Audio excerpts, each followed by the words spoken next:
States. I want to bring in one of the co-sponsors of that bill, Congressman Raja Krishnamoorthi, a Democrat of Illinois. It's good to have you here. So what do you see as the real and present danger? And I don't know if you had a chance to listen to the Supreme Court arguments, but do you think that the prosecutors made a strong case?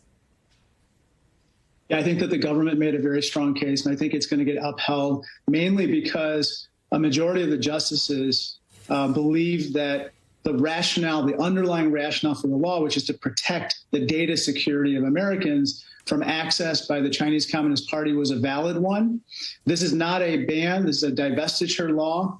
And ByteDance should now sell TikTok. There are active suitors. They need to pick up the phone, sell it, and so that TikTok can continue to flourish and survive. What about this argument, though, that users have a right to participate in what the Supreme Court itself has called the modern public square, and that shutting down this enormously popular platform denies them that right, understanding that there is an alternative, which is to sell it?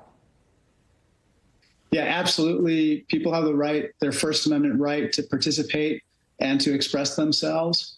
I think that the kind of counter interest here is that there's no First Amendment right for anybody to harm our national security.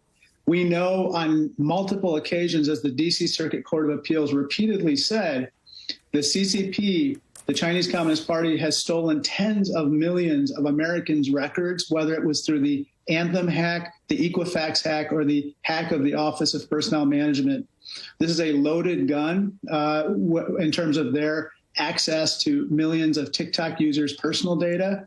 We don't need to wait for a smoking gun and a dead body for Congress to act, and that's what it did. You have a little more knowledge, I think, than most about these issues because you are a lawyer as well. I think you went to Harvard Law, so there's that. So I want to ask you about something else in the courts today, and that is President-elect Donald Trump. He's a convicted felon, but there is no jail time. There is no fine. He won't face any further penalty, and I wonder what you make of that and if it sends a signal about the criminal justice system. It does. It's dissatisfying. On the one hand, for others who were convicted of similar felonies, Chris, as you know, they were sentenced to jail time. And so it's unfair that he would get a much more preferential sentence compared to them. On the other hand, the mere conviction and sentencing of him to some people is punishment, grave punishment to his reputation. And that's in part why he was so unhappy and why he's appealing right now. Congressman Raja Krishnamoorthi from Illinois, thank you so much. Have a good weekend.